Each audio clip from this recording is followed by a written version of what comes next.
स्वागत है आपका 10 बजे रात पूरे दिन की बात में। मैं हूं आपके साथ राहुल सौमित्र। चलिए शुरू करते हैं 10 बड़ी खबरों के साथ 10 बजे रात पूरे दिन की बात।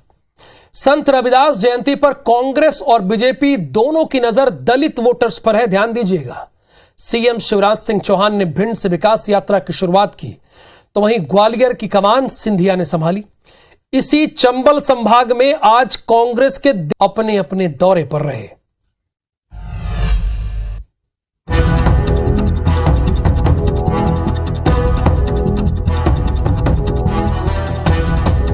मध्य प्रदेश की राजधानी में अहम रोल निभाने वाले ग्वालियर चंबल अंचल में सत्ता की सीढ़ी माने जाने वाले इस इलाके में राज्य के दोनों बड़े दलों के दिग्गज एक साथ जुटे। बीजेपी से मुख्यमंत्री शिवराज सिंह चौहान और ज्योतिरादित्य सिंधिया मौजूद रहे। वहीं कांग्रेस के दो पूर्व सीएम कमलनाथ और दिग्विजय सिंह भी साथ नजर आए। सीएम शिवराज ने अपनी विकास यात्रा की शुरुआत भिंड से की और पहले ही दिन किसानों के बहाने कांग्रेस पर जमकर निशाना साधा। ये विकास यात्रा भी जनता की जिंदगी बदलने का अभियान है। कन्या विवाह योजना, कमलनाथ तुमने तो कन्या विवाह योजना भी बंद कर दी थी, अब कन्या विवाह योजना फिर शुरू हो गई। वहीं केंद्रीय मंत्री ज्योतिरादित्य सिंधिया भी चंबल इलाके में सक्रिय नजर आए। संत रविदास की मूर्ति पर माला चढ़ाने और आरती उतारने के बाद कन्या भोज में हाथों से खाना भी परोसा।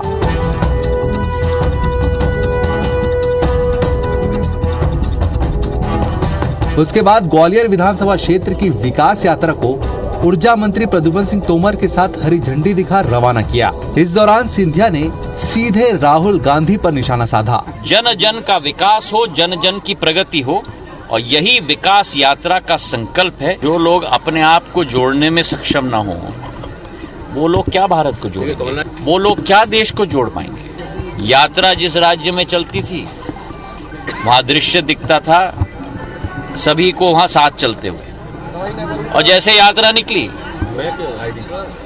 सबके सब बिखर गए। यही असलियत है उस दल की और उस भारत जोड़ो यात्रा की। वहीं विधानसभा चुनाव से पहले कार्यकर्ताओं में जोश भरने और कांग्रेस के डैमेज कंट्रोल को सुधारने के लिए कांग्रेस के दो पूर्व सीएम कमलनाथ और दिग्विजय सिंह मुरैना पहुंचे। दोनों नेताओं ने विधायक राकेश मावाई और कांग्रेस के वरिष्ठ नेता बाबूलाल सोलंकी से मुलाकात की। इस दौरान कमलनाथ और दिग्विजय सिंह ने कांग्रेस कार्यकर्ताओं में जोश भरा। भाजपा की विकास यात्रा, शिवराज जी 190 महीने मुख्यमंत्री रहे। शिवराज जी इस यात्रा में हिसाब दें कि उन्होंने मुंह चलाने के अलावा और क्या कार्य किया। चुनाव से पहले संत रविदास के सहारे दलित वोट को साधने के लिए नेता निकल पड़े हैं। सिंधिया के बीजेपी में जाने के बाद इस इलाके में दलित वोट की खींचतान और ज्यादा तेज हो गई है।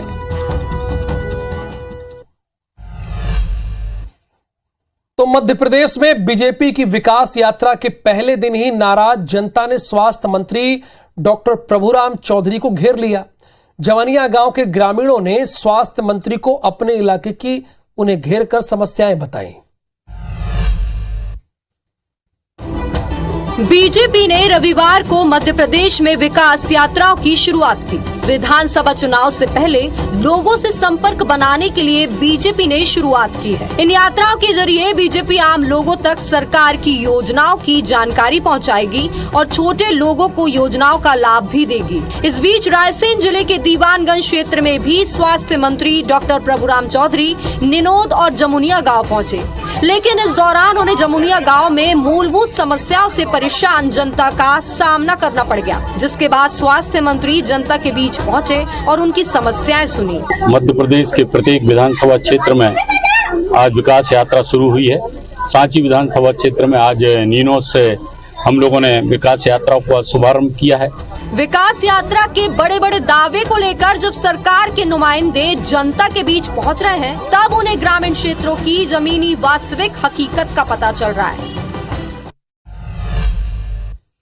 तो मध्य प्रदेश में चुनावी साल में सवाल पर सियासत जारी है, इसीलिए हमें ये लिखना भी पड़ा। मुख्यमंत्री शिवराज सिंह चौहान और पूर्व मुख्यमंत्री कमलनाथ एक दूसरे को उनका अधूरा याद दिला रहे हैं और मध्य प्रदेश पहला ऐसा राज्य है जब मुख्यमंत्री पूर्व मुख्यमंत्री से सवाल पूछ रहा है, फिर उसके बाद पूर्व मुख्यमंत्री से सवाल पूछ रहे हैं। चलिए एक रिपोर्ट आपको दिखा देते हैं।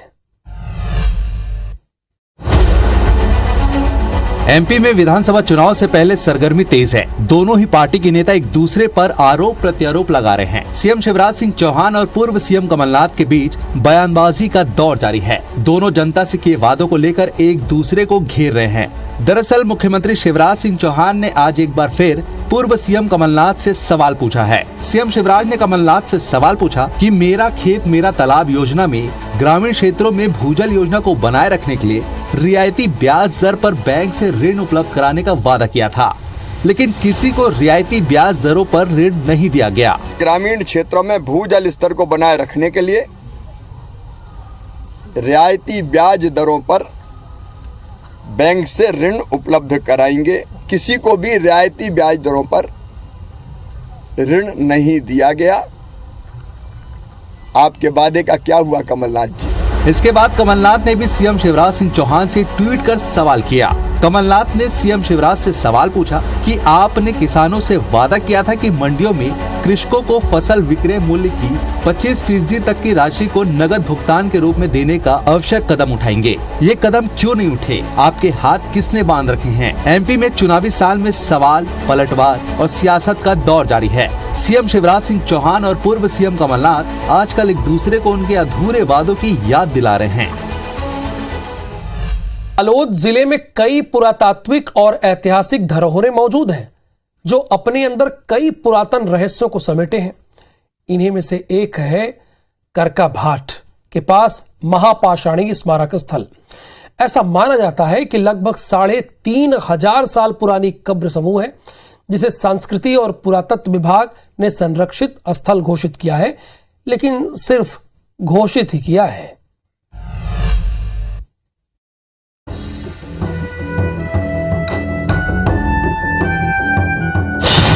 की निशानी है उस महापाषाणी संस्कृति की, जिसने हजारों साल पहले यहाँ जीने के लिए संघर्ष किया होगा। बालोद जिले के ककरा भाट के पास महापाषाणी स्मारक स्थल हजारों सालों पुरानी कहानी कह रहा है। जानकारों के मुताबिक ये करीब 5,000 साल पुराना है। दरअसल महापाषाणी संस्कृति के लोग दिवंगत लोगों की याद और सम्मान में पाषाण स्तंभ या स्मारक खड़ा करते थे। अवशेषों को मेनहिर, कैर्न आदि के रूप में विभाजन किया गया है। उस समय उत्तर की ओर स्थित कैर्न समूह के आधार तल पर पत्थर से वृत्त और बोल्डर का उपयोग करके पिरामिड नुमा शिखर बनाया जाता था। अधिकांश कैर्न और मेनहिर के नष्ट हो जाने के बावजूद भी बड़ी संख्या में महापाषाणी स्मारक अच्छी स्थिति में मौजूद हैं। जो भी बालोद धमतरी मार्ग से गुजरते हैं वो महापाषाणी स्मारक स्थल को जरूर देखते हैं। सड़क किनारे संस्कृति और पुरातत्व विभाग का बोर्ड भी लगा हुआ है, जिसमें महापाषाणी स्मारक स्थल की संस्कृति के बारे में पूरी जानकारी दी गई है। 3,500 साल पुराने कब्र हैं, महापाषाण युगीन कब्र हैं, और उनमें कब्रों के अंदर में मिट्टी के बर्तन के टुकड़े और कुछ लोहे के कुछ अग्रभाग जैसे तीर, गंडासा, ऐसे चीजें वहाँ मिली हैं। उनके टुकड़े मिले, उन पर भी सर्वेक्षण किया जा रहा है। कुछ साल पहले इसके आसपास पत्थरों की खुदाई भी की जा रही थी, जिसके कारण इस धरोहर को नुकसान पहुंचा है। हालांकि इस पर रोक लगा दी गई है, लेकिन फिर भी रख रखाव और देख रेख के अभाव में ये धरोहर नष्ट होती जा रही है। मोहनदास मानिकपुरी के साथ ब्यूरो रिपोर्ट, IBC 24 बालोद। 10 बजे रात पूरे दिन की बात में आज के लिए बस इतना ही। मुझे दीजिए अनुमति। नमस्कार, शुभ रात्रि।